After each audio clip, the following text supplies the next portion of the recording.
Like no, the hourglass. These songs are live.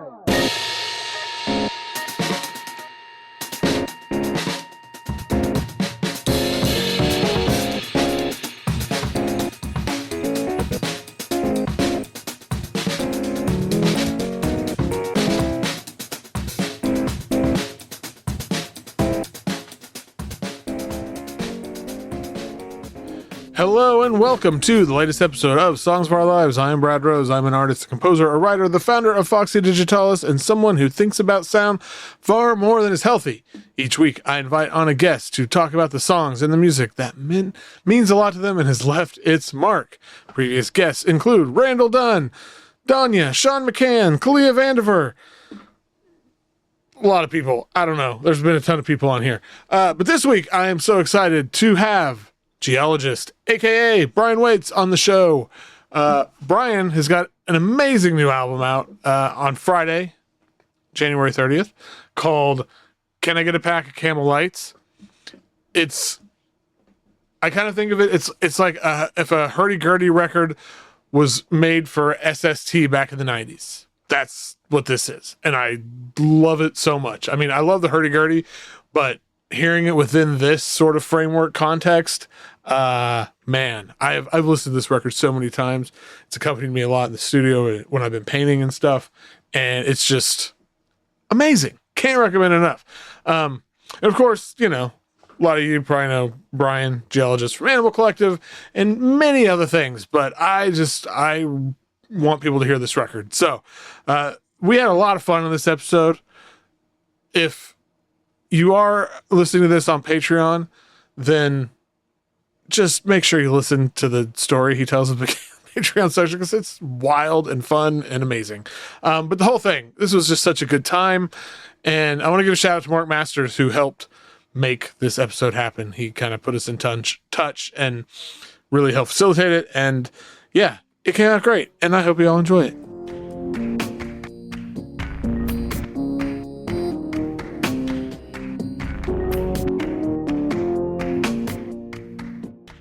My guest today is an artist, musician, technically not a scientist. It's not Geologist, it's Brian Oates. Welcome to the show. Woo! Thanks for having me. So, you got a new record out. Next week as we record this on January 31st, which, first of all, Can I Get a Pack of Camel Lights? Love the title. Took me straight back to smoking in the railroad tracks across from high school before class. Yeah. But so it's ostensibly it's a hurdy-gurdy record. That's the long and short of it. In the liner notes or the album description, it talks about when you saw Keiji Haino at Tonic in 1998. So is that was your first exposure to the hurdy-gurdy? Yeah. Yes. Yeah. At least that I was aware of, that I knew of. He did a 3-night residency over Halloween weekend in 98, and I was doing radio promotion for the Club Tonic at WKCR in New York. So yeah, I got on the list for a few of those shows, and that was, I think that was the first one he did. The first set was a hurdy-gurdy set, just like a drone, you know. Yeah. Sort of atonal, but like not really, you know. I don't like using the word atonal all the time as if it you know, there were a lot of tones. So, right. Yeah.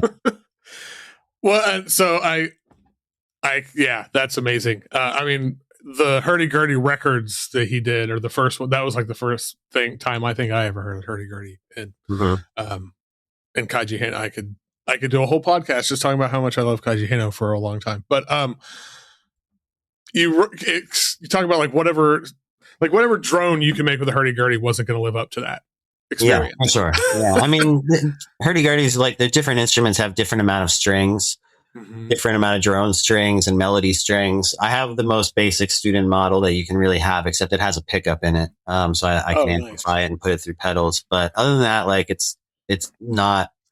You can't do what he can do.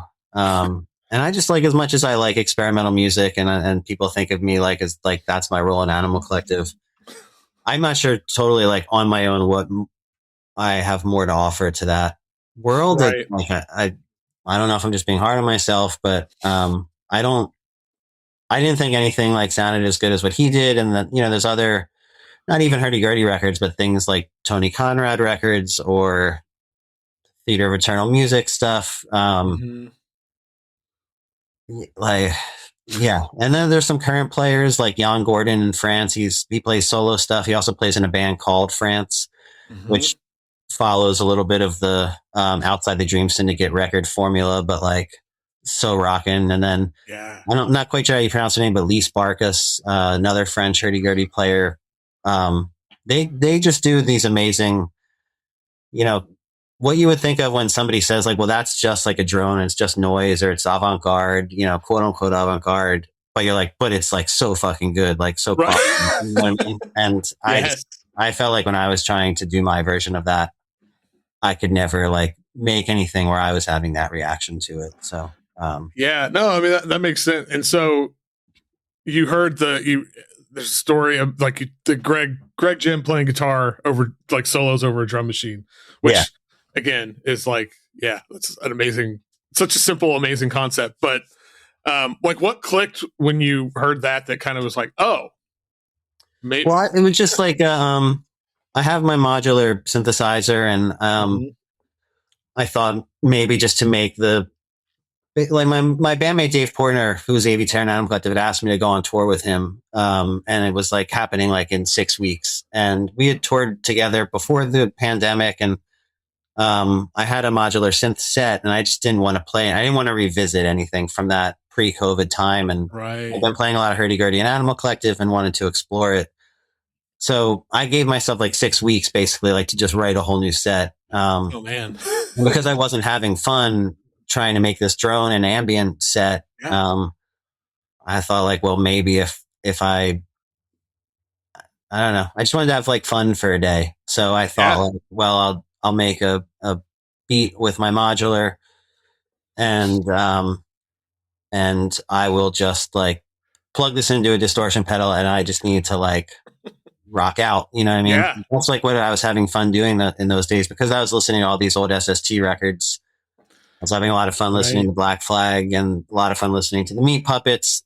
And shortly before that, or maybe like half a year, when Pavement was going on tour, for my NTS show, Dave and I dug out all of our old live Pavement tapes and digitized them. So I had all this live Pavement stuff. And, I was just in like a teenage rock frame of mind. And that seemed to be like what would be fun to do. So when I heard that thing about Gin and the drum machine, I was like, I'll just do that today. I need to take a break from trying to like compose something that's ambient and droney and just like have fun. And I had a blast. The last song on the record is called Sonora. That's like the product of that day. Oh wow. Like that beat is what I made. Like the electronic side of the beat, not the live drums, and like phrases that eventually became the song, or what just I improvised that day. And they're kind of referential to like things I like. And I had that was another like emotional hump to get over, like to do something referential, which is a very un-Animal Collective thing to do. But it was a really fun, honest day of making music. Like every other day when I came home from my studio and my wife was like, how'd it go? I'd be like, I don't even know why I'm doing this. Right. I shouldn't do solo music. I just got to wait around for Animal Collective to play and maybe get like a job until that happens. Like I'm not offering anything new to the world with what I'm doing. And then even with that day, I was like, I'm not sure I offered anything new today, but like I had like a really fun, what felt like a really fun, honest day of playing music. And I just followed that as like a signpost for the next few weeks and wrote a live set that then eventually became this record. That's awesome. I think that touches on. So I've been thinking about that a lot. Like I have a project that I do with my wife, and we haven't done anything. Like last record was 12, 13 years ago, and then we had a kid, and that kind of just derailed all of that. But we're doing like our first show in a couple months in over a decade. Nice. One of the things that's been, and it's this idea of fun. It's like, this is supposed to be fun. Like I want to, and there's something so, I don't know, there's something, it feels weirdly, it's especially, I don't know, in the state of the world now, like, no, I'm having like fun and play feels subversive in a weird way. Yeah, totally. And and it's not like the whole process is always fun. Then you go into Sure. like, I mean, like the record's coming out in a week, and I'm definitely in the zone of like, I don't know, did I make something good? I have like, I hate reading reviews. I try not to read them, but like they always, especially with this blizzard coming, like I might just be stuck in the house, looking for them. But and that's not fun. But no, but like that first day was fun, and I just wanted to follow that, and I was like, I think something's telling me something, and maybe it's worth pursuing. So yeah, it is. I love the record. I've been blasting it in the studio, like when I've been painting and stuff, a lot the last couple weeks. Oh, thanks so much. And I like the SST reference point because that was one of the things. It reminded me a lot. Like I have very vivid memories as a teenager ordering records out of Thrasher magazine. There was like, I can't remember what the record store was, but they put a catalog in there. Mm-hmm. And in Tulsa, Oklahoma, you couldn't get anything. So I was just blindly sending off cash to this place. Uh-huh. And I remembered, I knew of SST because I remember Kurt Cobain talking about it, or it was like some lineage from there. And this totally brought me back to that place in some ways, and a really, not in a like nostalgic way, but in a like sonically, it was like, oh yeah, this is in that space, but it's also a hurdy-gurdy record. So what? Yeah, I mean, the thing that made me, I was just going to release it as a live cassette because I did record one of the shows, or somebody recorded one for me. But then I started to hear different ideas when I was listening back to it, and felt like it deserved more effort and attention from me. But then I found out on that same podcast that the guy who owned the studio, Radio Tokyo, I think it was that studio where like a lot of classic SST records were done. Like I think Double Nickel Time was there. His name was Ethan James. He played in Blue Cheer as well. When he got out of like recording punk records, he became a master hurdy-gurdy player. And then he was like known as the go-to guy for hurdy-gurdy in California and on the West Coast. And then I was like, that's just insane. And I started being like, what if he had actually made a hurdy-gurdy record for SST? Yeah. Maybe it would have sounded a little bit like this thing that I've written and been playing live. And so I'll just like see this concept through. That's awesome. Before we get into the song stuff, I did want to. So your son plays guitar on one of the tracks. Mm-hmm. How cool was that? It was great. I mean, I wasn't even sure I was going to keep that track. Like I played that electronic beat live and just made noise on top of it with the hurdy-gurdy. So it was like definitely the throwaway going into the recording session. And I thought I'd bring this. We have this like broken small acoustic guitar around the house, and I just love the way it sounds. And I wanted to get that on the record. So I was like, well, I'll just strum power chords over this electronic beat. Maybe it'll be like an interlude or something. Yeah. But then he called me when I was driving down to Asheville to go record at my friend's, and he's like, you left that guitar here. So then he was like, if it's just like bar chords, and he'd only been playing guitar a few months and taught himself. He was 13 at the time. He was like, I can just play it, I'm sure. And I just like sent him a little iPhone video of like, I guess I was going to play something like this. And so awesome. Eventually then he did it. And he actually ended up like coming down to Asheville, like for a family visit, because we had a lot of friends there, brought the guitar and did it. That's awesome. So I kept it on there. You know, I wanted to honor his bravery. And then also like I had some other friends in Asheville or guest musicians, like they played drums and vibraphone on it. And I really love what everybody else did. So I left the track on there just to kind of like honor everybody's effort. But yeah, it's great. My son's a really good musician. We don't always like have, I don't know if as he grows up, we'll end up having the same taste in things, but sure. But I love watching him do it, you know? Yeah, no, my daughter started learning the cello about a year and a half ago, and just watching that develop and seeing it's the coolest thing. Yeah. And, especially like, cause I don't play a string instrument like that. So getting to see her do things that I have no idea how to do. And she loves to hold that over my head. It's such a cool thing. I mean, the hurdy-gurdy is the only thing I can play like that, you know? Man, I play it in a way that like just replaces the feeling I never had as a teenager, where I wanted to play like kind of punk-ish guitar solos or something, you know? That's awesome. Oh man. I've wanted a hurdy-gurdy for a long time and have never, I don't know why I've never got one, but yeah, I don't know. One of these days, maybe. It's Yeah. the last thing I need is more instruments right now. But anyway, well, that's cool, man. I don't have any good segue here, so we're just going to jump into it. And as always, I'm going to start with what is the first song that you remember? The first song I remember is Maneater by Hall & Oates. Oh, man. Yeah. I would have been like 2 or 3, maybe 4. I don't know what year that song came out, but it was definitely the early 80s. Yeah. And I have like a vivid memory of like singing it at a gas station, like while like we were parked at the pump, you know. And so I have a vivid, like that's the only time I can like remember, like that's like the solid memory of it, and being really excited. And then, but then it just became like, it wasn't the first time I'd heard it, clearly. Sure. But my parents, it's just like a common story in my household growing up. Like, oh, when Brian sort of came online and like noticed music on the radio, like Maneater was his favorite song and like the one he would sing along with the most. And so, yeah, that's my first one. Yeah, that's I have that same story. My song was Elvira by the Oak Ridge Boys. My parents tell the story that because growing up in Oklahoma, obviously they listen to a lot of country music, and they would be playing it or it'd come on the radio, and I would just come running from wherever I was in the house and just start belting it out. And I don't know which song I'd rather listen to today, Maneater or Elvira, but whatever, you know. I like Hall & Oates. I definitely yeah, I'm happy with that one, you know. I mean, yeah, it's just like it's a my family lived in like one sort of faraway suburb from Philadelphia. We moved closer eventually when I was born, and my mom used to meet with another mom and like their kids. We used to go to this, might still be there if anyone from Philadelphia, from Bucks County is listening. It was it's called Zodo's. It was like a Greek diner, and I was obsessed with just rye toast with butter. You know, like where like the butter would be just like perfectly melted already on the rye toast.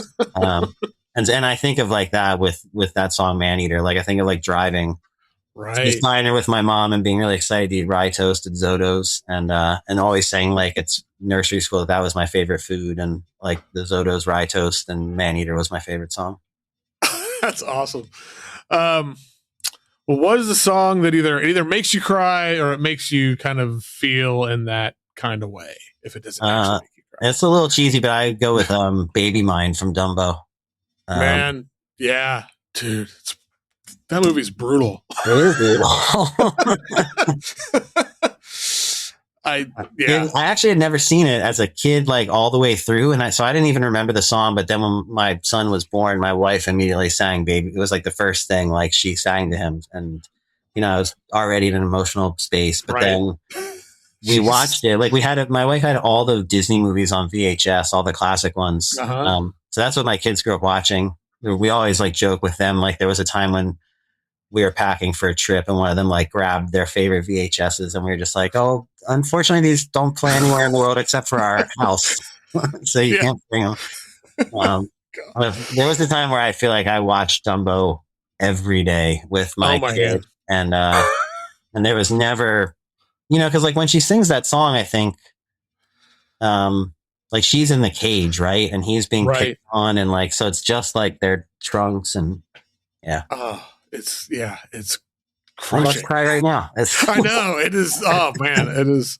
I can't even imagine watching. Thinking about your kid being picked on, like you know, when you're like 1 or 2 years old, you can just like spin out into like, dude, like you're the best. But like we've all picked on people. Like we've all like we're about to go into a world of like cruelty. you know, unimaginable cruelty that's going to somehow even seemingly get more cruel as you get older. Good times.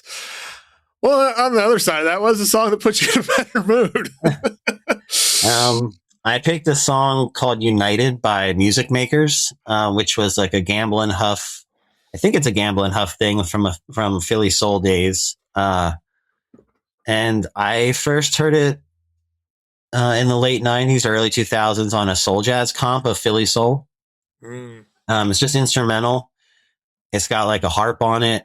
And some organ, and I was just like, I remember joking with Noah from Panda Bear from Animal Collective, but like when that comp came out and I got it and I was just listening to that song all the time. And I was like, if I was a millionaire, I would have a room in my house that just had this song on loop all the time. And I'd keep the door closed and have it soundproof so you weren't hearing it all the time. But like it would just always be playing so that like when I needed to be in a better mood, I could just like throw some beanbag chairs in there and like open the door and go. And then my wife and I, when we were getting married, we didn't have like a string quartet or anything in our, we just had like a friend DJ and, he was like, do you want anything for like after the kiss? And you're like walking out and we were like, oh yeah, we got to do United by the Music Makers. I mean, just even the title, like United. Right. And, but I don't think it was a famous, again, I heard it on this comp and the story I've heard about, it's just like, it was one of those things that they recorded an instrumental someday. Maybe they were going to have a singer, like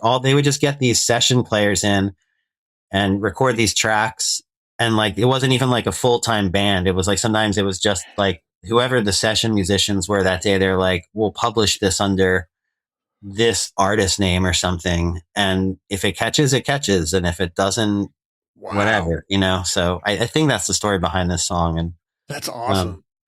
That's wild. I mean, yeah, it is so, God, it's such a good, like, I mean, it is a song that never fails to make me feel good because it's just, it's like sunshine and dreams. I don't know.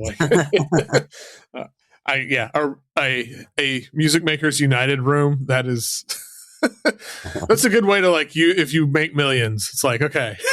Yeah. All right. Well, everybody's favorite question. What is objectively the best song of all time? Yeah. I mean, I don't really know how you answer this, but, and I don't know if people know the little notes you give when you send the questions, but it was like if an alien you're going to play something for an alien. I ended up putting, I mean, you can really take your pick from it. I put from Daft Punk's Alive 2007 record, which was like the document of the pyramid set that they first did at Coachella. And I just put One More Time because, and One More Time, and then they go into Aerodynamic. But to me, One More Time, it was like, I remember when that song came out, we were sharing a practice space with Black Dice. I was still in college, and I remember like even like we were all there one day to maybe like clean up a little bit, like both us and Black Dice. And I was like, oh, the new Daft Punk song is like pretty, and everybody was like, dude, fucking rules. And it was like right when that song came out, and then my roommate came back from like, we had different lives. My roommate and me, he came back from like spring break in Cancun, and I was playing it, and he was just like, I don't like, I heard this song multiple times a day in every club I was in down there. And I was like, that says a lot. Like it's being played in these clubs in Cancun, and then like Animal Collective and Black Dice are like playing it in the practice space. Like it says a lot about like the power of Daft Punk, but I was at that Coachella performance. Oh shit. And I even like, I remember calling my wife, like I could barely get through to her voicemail afterwards and just being like, I think I might have just seen the best thing I've ever seen in my life. Like it was, I don't know how to like, and that's why I would show it to an alien. I'd just be like, this is what music can do. There are 50,000 people trying to cram into this tent, but like, it's not violent. Nobody's getting hurt. It sounds amazing. Like the sound was pristine. These guys are wearing like these robot masks. So like, there's like a healthy dose of like non-ego involved in the show. Like you're not really worshiping like rock stars. You're literally just worshiping like the music and like the spectacle that's being put, like the art that's being put on. And it was just like I get emotional like thinking about it. Just like we got split up. We had a shuttle back to our hotel, and I remember being like, I got split up from the rest of the band because we had played earlier that afternoon. And I remember like looking at my phone or my watch or whatever, and I was just like, they're not done and I might miss that shuttle. And I was just like, if I have to sleep in like the trailer that was our dressing room and just get like, it's like, it's California and it's April. Like, I don't think I'm going to die. Like, I'm just going to sleep. And like, if I like wherever, like, I can't miss this, No. And then when I got back to the trailer, like I sprinted when they were done, and like the other guys had like gotten there first. but I thought they were like sitting around waiting for me. And I was like, did you guys like not see that? And they're like, no, we saw it. Wow. Yeah. I think they bailed like with one song to go, but they were in the same mind space of like, do we really need to make this trailer, like this shuttle? Right. No, back to the hotel. So that I put that song just to give me a chance to tell the aliens about like what that, even though that recording's not from the Coachella performance, it was right. It was something, Man, yeah, I remember hearing about it like after it happened. I mean, the whole thing. That's amazing. That's awesome. You were in the room. Like that is, yeah. And this recording, I don't know. There's something too about like the mashup of these two. Like not Matt, but there's the part like at the end where it's like they got the voice going and like the guitar is shredding and then it all comes back together. Oh God. I mean, it was a really big influence on us when we made the Merriweather Post Pavilion record and how we did it. Because I mean, that night we were like, it's weird. Like that's the other great thing they got away with. They never played like one of their songs just like straight. They were basically like remixing themselves the entire time, and everybody was just like up for it, in the crowd because it was so good. And so when we thought about how we were going to make Merriweather, we're like, well, we want to do a sample based record, but not samples of other people's music if we can help it. So we made all the samples ourselves and then tried to make it so that like when we performed it, we could basically do what they did in that set, like that's awesome. Remixing and DJing just bits of ourselves in the practice space. Awesome. And we took a lot of that from that night. Man, well, that's amazing. What's a song you used to love, but you've heard it recently? If you think about it now, it doesn't really do it for you, at least in the same way. I'm like embarrassed to say it ever did anything for me. There's a song called Hey Girl by Van Morrison's band Them. Yeah. And I remember hearing it in a bar one night on like Avenue B, and it was like kind of early in the night. Like I think Animal Collective had a show, but we went to go get drinks because we had gotten into Manhattan so early, and we went to go get drinks at this bar, and somebody put it on, and it was like there weren't that many people in the bar, and it was just a lot of like sad people just drinking beers, and it's like it is like kind of a beautiful song. And so and I've never liked Van Morrison. Like even when I was a kid, like I couldn't stand Brown Eyed Girl. I've never liked the Moon. Like, and then somebody was like, that was around the time somebody was like, well, you should check out Them. Like, like Beck sampled their version, I think, of It's All Over Now, Baby Blue. And I think so. Yeah. Or another one of the songs. And then the Astral Weeks record, everybody was like, you got to like go check out Astral Weeks. And so I did have a moment with Van Morrison around that time where I liked a bunch of Them singles and I liked Astral Weeks.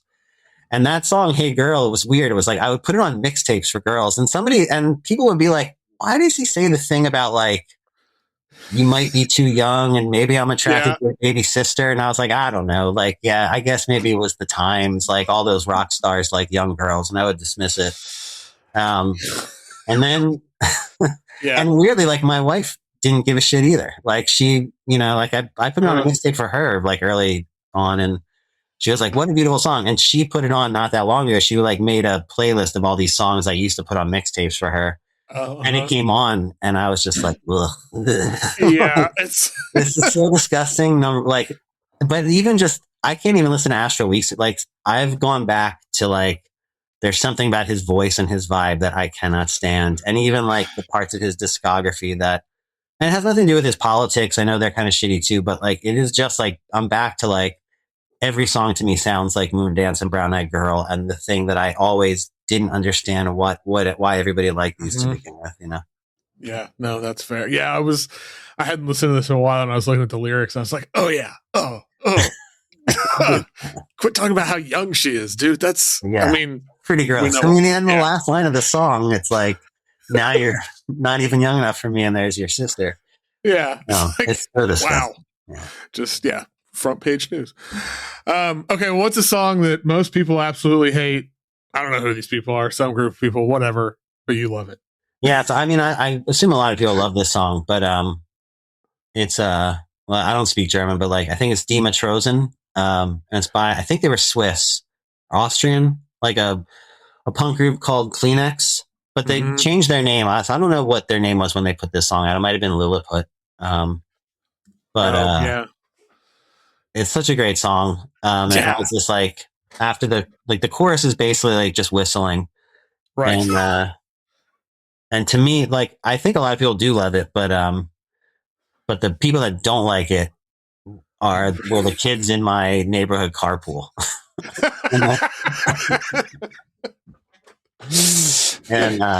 And they really hated when like they would get in the car and like after school, I did like afternoon pickup for like another family. Like there were like 6 kids in this car, and I remember like putting it on for them one day as like they hated if I had like the Grateful Dead on the Sirius channel or something, and then I'd be like, "Oh, what do you guys want to hear?" And then I would often not. They were. I let my kids listen to whatever they want to. I like that kids like music, but this was like they were like in 2nd grade, and I was not feeling like. It was tough to listen to some of that stuff. And, but I would, but then I remember putting that, I was like, you guys will have to love this one. Look, okay, listen how catchy it is. And they still didn't like it, but it would get stuck in their heads. And then they would find it playing, you know, that whistling part, I'll just randomly, it'll just pop up in my head for no reason.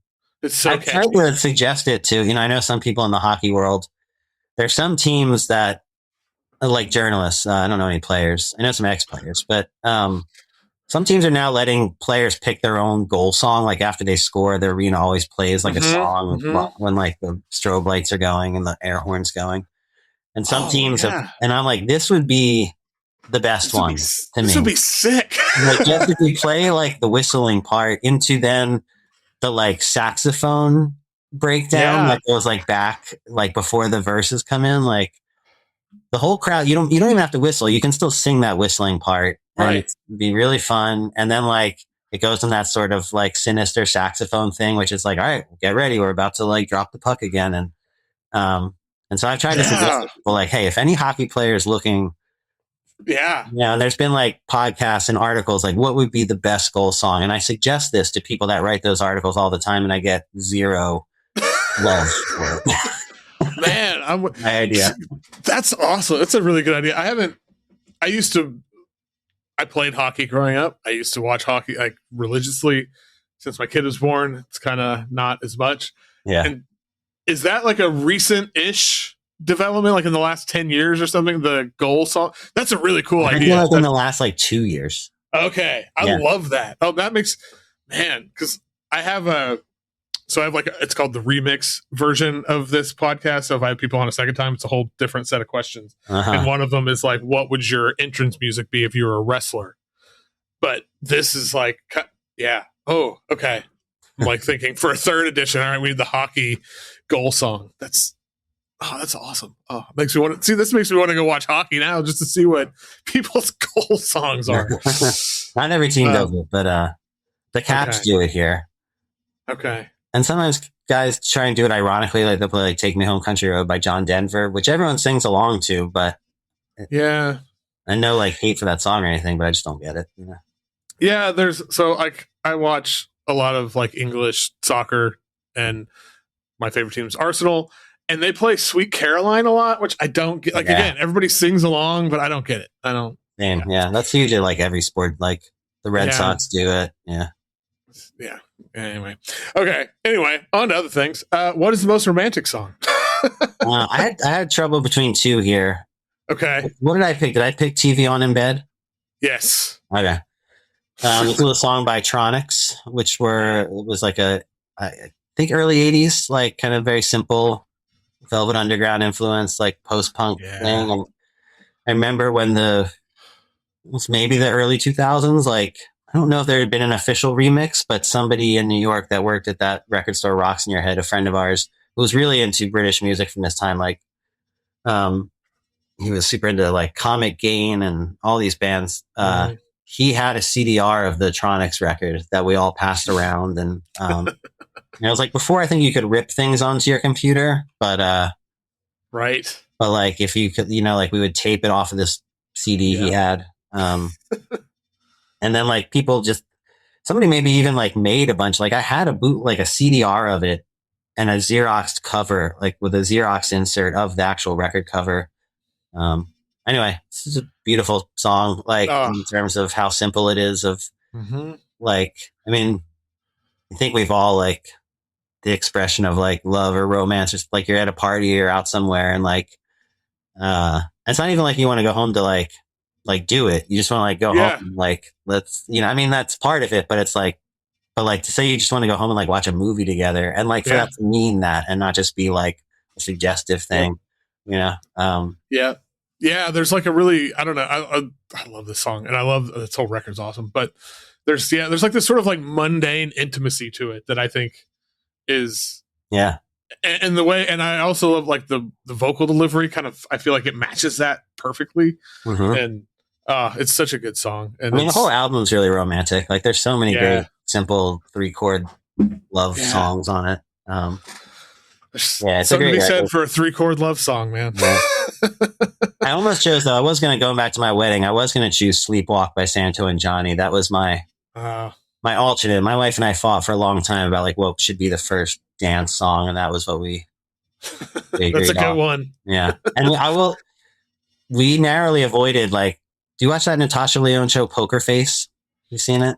I've seen like the first season or first season and a half. Okay. There's a whole episode about how terrible that song is. And she was, at the time of my wedding, she was dating a friend of mine. So she was like on our guest list. They broke up before the wedding, but she was on our guest list as like my friend's plus one. But like they were dating enough that like her name, like we were going to give her name to whoever made the place cards. You know what I mean? Wow. But they broke up, so she didn't end up coming. And her ex-boyfriend was literally the person who came up to us after we danced and was like, that was the best choice of a wedding song ever. And then like 15 years later, we were watching this show and we were like, good thing Natasha didn't show up. That would have made man. Could have been I haven't seen her since then, but I do have to like, we have to have it out over this. Right. Yeah. It's maybe a cliched song, but it was, we've always liked it. Helps kids go to sleep too. Hey, double trouble. Now I'm gonna have to look up that episode. I can't. I feel like maybe we didn't watch the second season. I don't know who can keep up, but I want to see it just because of that. So, all right. What is a song that changed your perspective on an artist, either for better or for worse? It was for the better. It was "Little Girl on Bloom" by Thin Lizzy. I was in my 20s, I think. We were on tour. We used to have a good friend who's still in the music. He's a booking agent, but he was a jack of all trades, like booking agent, backline rental, merch guy, roadie. His name was Fitz, and he's Irish. He would drive a lot, especially when we toured in Europe. And one time he put on like the Thin Lizzy record that this one's on, or it might have been like a comp. So he played this and he played Randolph's Tango, a few other ones. And when this song came on, I hadn't heard it before. Because to me, Thin Lizzy was always like, I knew them from classic rock radio. And like, I didn't dislike them, but they just didn't, like Boys Are Back in Town and Jailbreak. They just seemed to like fit in alongside like You Ain't Seen Nothing Yet. And like all those other kind of songs that you would hear on classic rock radio when I was a kid.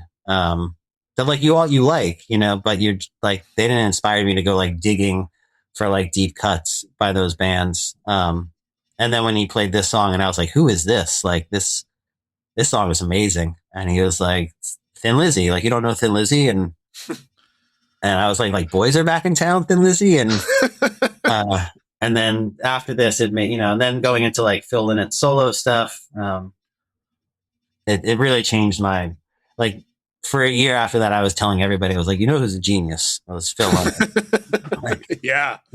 But this was the song that made me realize there was more to them. And those songs are great. You know, I don't even know the songs. It's like outside of their discography or anything. Like, again, it was never like I disliked those songs, but it just didn't, I don't think they really give a sense of like how much there is to find with Thin Lizzy. Yeah, no, I think this song, it's such a like, it's like heavy and delicate and I don't know, it's such an incredible song. And yeah, it's got like the guitar solo outro, you know, like, and it's still like, Yeah, because it's like I similarly, it's of course I knew Jailbreak, knew the boys are back in town, um, and I remember hearing other stuff and thinking like, oh, but you can still hear it's like, oh, it's the same band, like Yeah. it sounds like the same band, and then I feel like it also puts those songs in kind of a different perspective. It's like, oh, like you said, like yeah, when you hear them alongside all these other kind of less interesting classic rock, whatever, which they fit into in a way. But when you hear them like within the context of other Thin Lizzy or like Phil Lynott, it's like, oh no, this is actually a lot smarter than all this stuff. Yeah. And, yeah. They also have, it's aspirational for me that they, as a band, I don't know if this is true, or if it's apocryphal, but, I heard that they were a like no hits in the encore band. Like you play all of your hits during the main set and you earn the encore, and only the people that like genuinely want to hear like deep cuts or more from you should stick around. I love that. But like, I guess in the 70s, like it was like a newer thing for rock bands to get encores. And so they were, they spoke out against the engineering of one, yeah, I think, I like that a lot. We don't do it in Animal Collective. We totally are like too scared to make the encore a deep cut. We're like, everybody wants a hit in the encore, so we'll save it. But like, but we don't feel good about it. Well, we want to be Thin Lizzy. Yeah, it's good to have goals. It's good to have dreams. All right, what about lyric? Like, are lyrics a big deal? Like, can lyrics make or break a song? No, I wouldn't say that. I mean, obviously, like they break it for "Hey Girl" by them. But yeah, there are situations you can't ignore. I'm not like there are times when I couldn't even tell you like a song I love, like sometimes what's being said. They're definitely not like, they don't rule for me. There are other, like when it's like attention in Animal Collective, sometimes like there are certain people that are like, the lyrics are the most important thing. Anybody can make like a pretty song. Like the lyrics are the only thing that sets it apart. I just don't agree. Yeah. But when like, then they can definitely like make a song for me, like when they are exceptional. Yeah. And it's hard for me to know like what comes first. Like a lot of Silver Jew songs, like he's one of my favorites, David Berman, and his lyrics, like intentionally so, I think like are the focal point.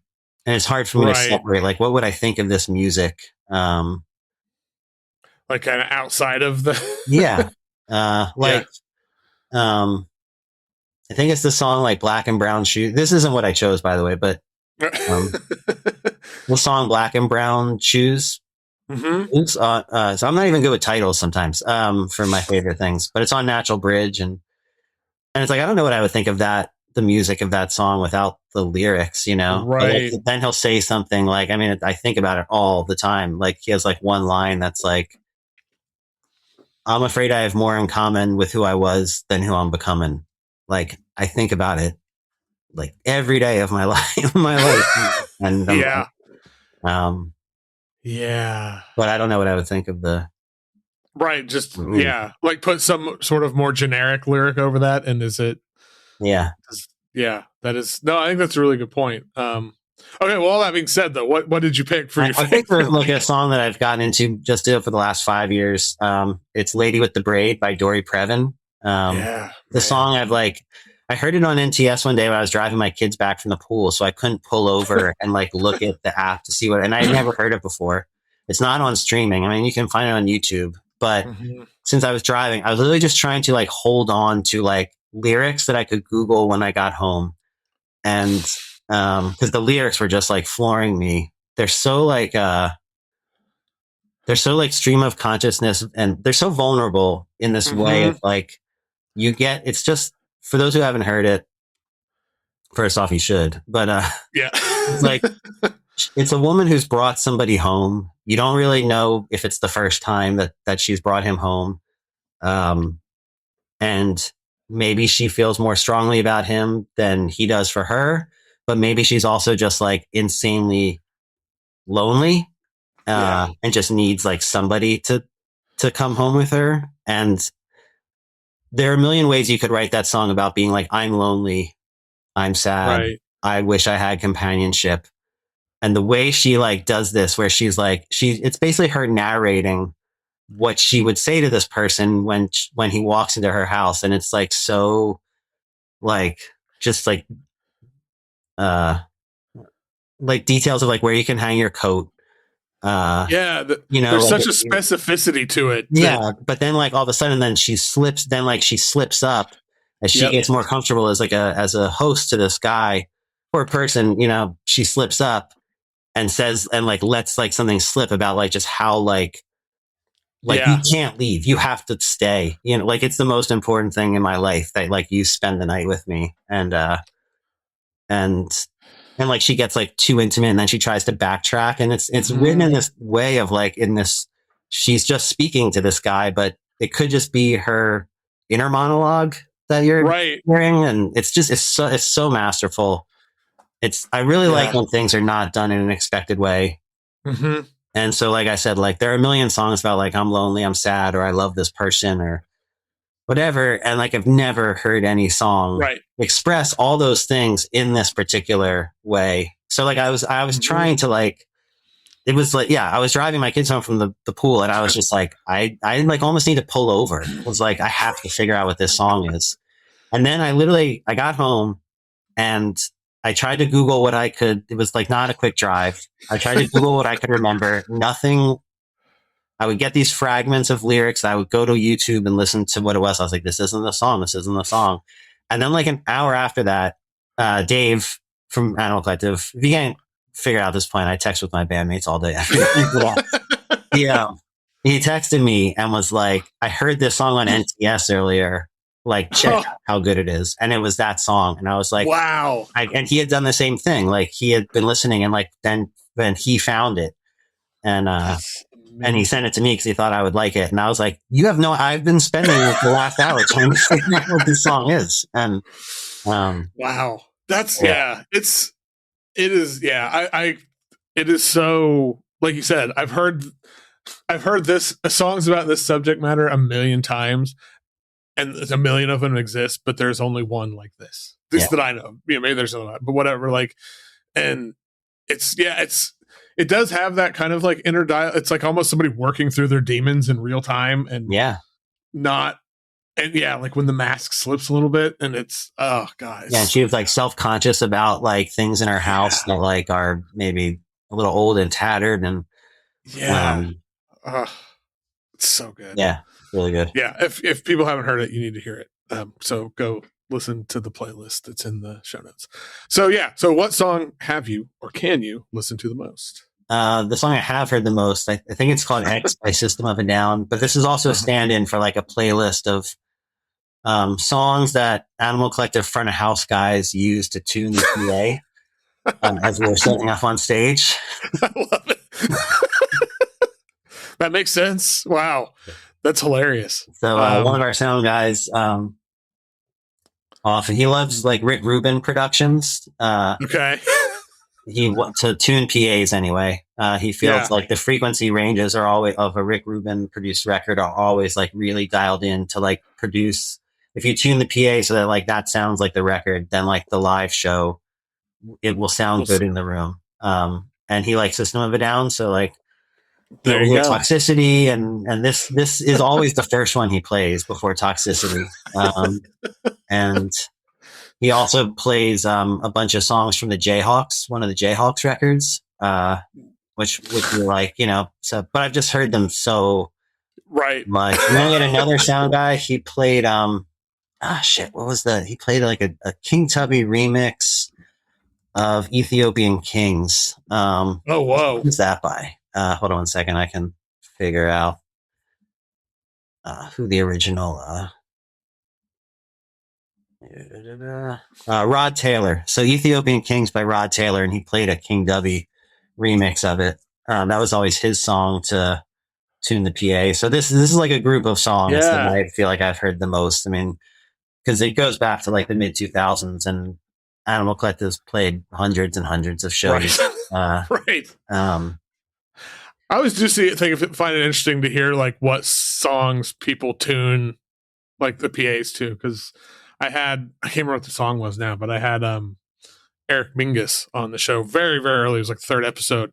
And he talked about whenever he's setting up his studio or he's in the studio, he has, I can't remember what song it was, but it was like it was this question. And it was, yeah, I use this song to make sure it sounds how I want it. I was like, oh, that's so anyway, I should start a list of those. Although I think this is maybe the third time anyone said it. So it'll have 3 songs on it, but whatever.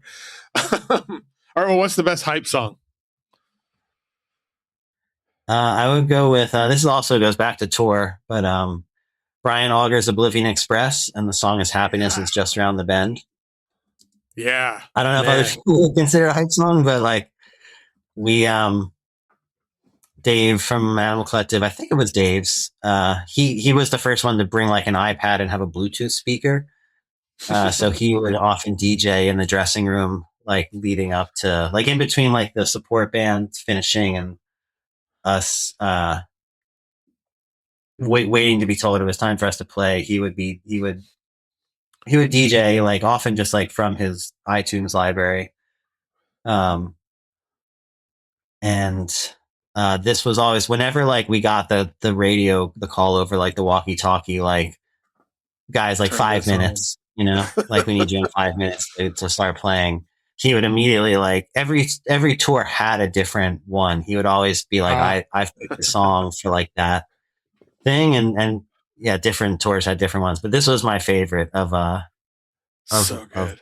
like, like 5 minutes guys. And then like we would play this and we would turn up really loud in the dressing room. And like the guys who needed to warm up their voices would sing along. But like we would just sort of pace around the room and, stretch a little bit, you know, and yeah, it was the 4 of us always really enjoyed listening to this song together, and it always put us in a great mood to play. Yeah, it's such a good. Oh man, it's got like the groove on it is so good, and the organ just kind of rips. It's just like, yeah, it's another one of those songs that makes me want to get up and just move my body. And yeah. All right, last 2 questions. What is the song that means the most to you? Not necessarily because of the song itself, but you associate it with something or someone or et cetera. Yeah, I mean, I feel like these next 2 questions, like, I don't know if I think about music in this way, but I guess just as someone who's been like really lucky and fortunate enough to make my living as a musician, you know, for the time being anyway, but it's been 20 years, like that's 20 more years than I ever thought it would be. Yeah. I'm just like so fortunate, so grateful for it. And like the song that I guess means the most, like it all started with the song Greenlander by Pavement, I guess, because that was like the first song that Dave and I ever played together. Maybe not played together, like maybe like in the basement we figured out a few other ones. But the first thing we ever were like, oh, there's this like open mic thing, and we want to like actually like play in front of people, like with 2 of our other friends. We were like, let's like cover a couple Pavement songs.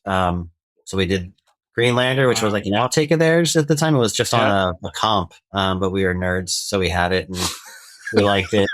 And we played the song Frontwards, which was on their Woodbury Domestic EP. So that was like the 2 songs we did at this open mic. And first time ever playing live music in front of people that wasn't like a piano recital. First time like we worked on learning a song together that like we played, and that was when we were 15. And yeah, it's been almost 32 years since then, and still playing together. Met Josh and Noah like within a couple years of that, and started playing with them. And but like that was the first one, so this still means a lot to me just for that reason. You know, it's ground zero. Yeah, it's a big deal. Yeah, and hey, Greenlander, very pertinent in current events. More power to him. Yeah. All right. Well, what is, at least in this moment of time, I don't know how you qualify, but whatever. What is your favorite song? I mean, I'm going to pick Interstellar Overdrive by Pink Floyd. I'd probably specifically pick like not the Piper at the Gates of Dawn version, but I'd pick the version that was on the soundtrack to Tonight Let's All Make Love in London. Again, I just said I'm a nerd, but I think it is better than the album version. It goes more places, and you know, it was just like it was around the time being a band like in high school and like teenagers in high school playing, like even when we started doing our own original material, it still was very like indebted to Pavement and indie rock, and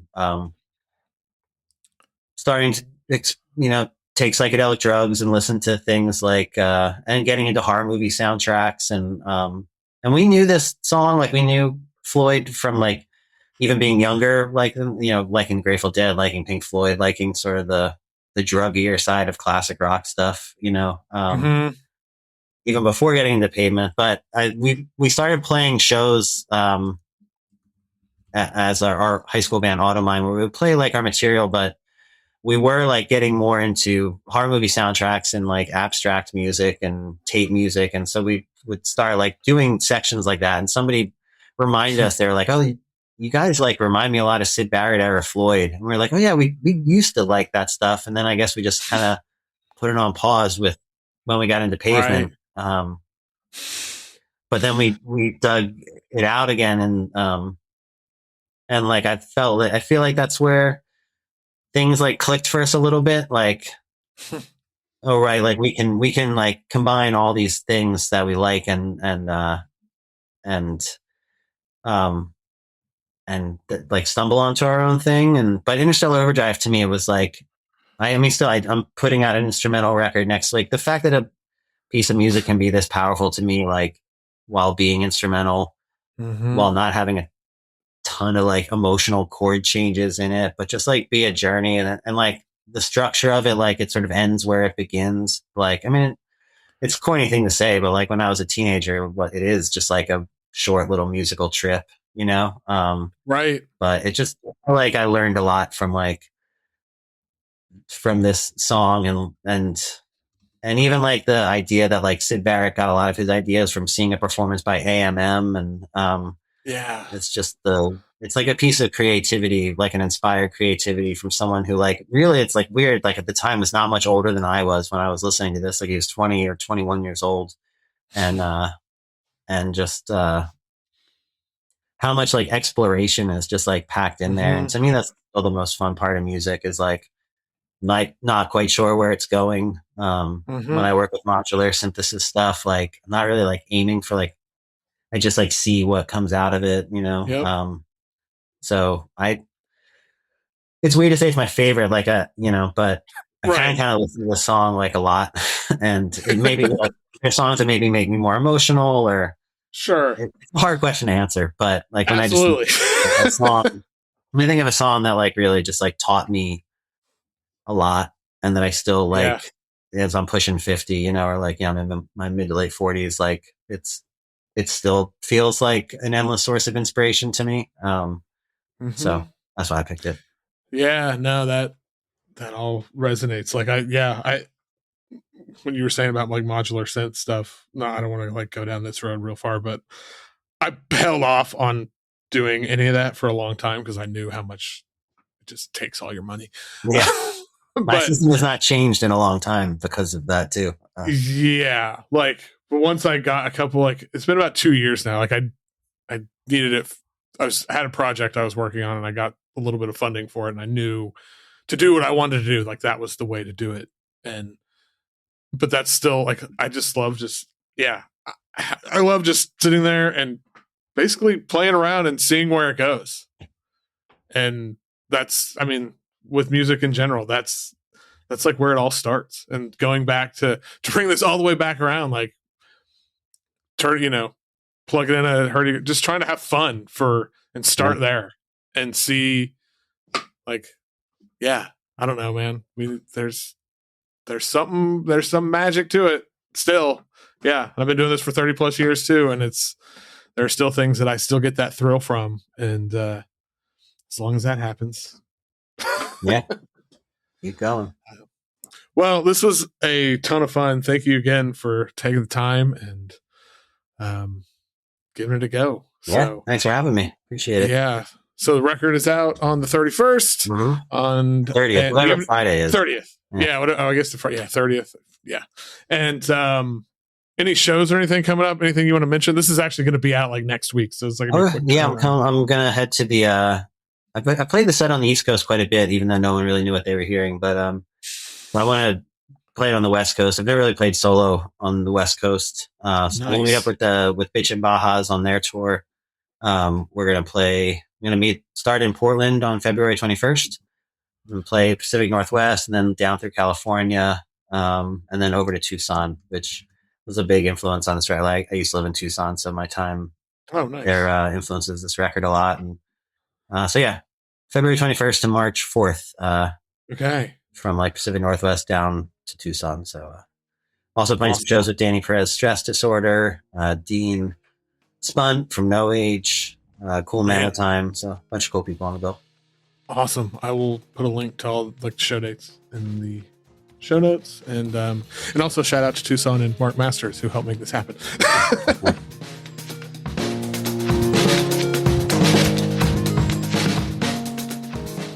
Once again, thank you to Brian Waits. Please go pick up a copy, listen to Can I Get a Pack of Camel Lights, out on Friday, January 30th on Drag City. It's my first favorite record of 2026. Let's put it that way. All right, that's it. Listen to Brian's picks at the link in the show notes, the playlist, because there's some good ones. Oh man, we talked about the Dory Previn song, and if you haven't heard that, please go listen. Otherwise, yeah, thanks for listening. If you enjoy the show, please leave a rating, a review, subscribe wherever you listen to podcasts, all those things. It helps with the algorithms and all that shit. If you really, really like the show and want to make sure it continues, patreon.com/Foxy Digitalis, $3 a month is, that ongoing support means a lot. Thank you to everybody who does that. And that's it. All right. Keep on listening to whatever the hell you want.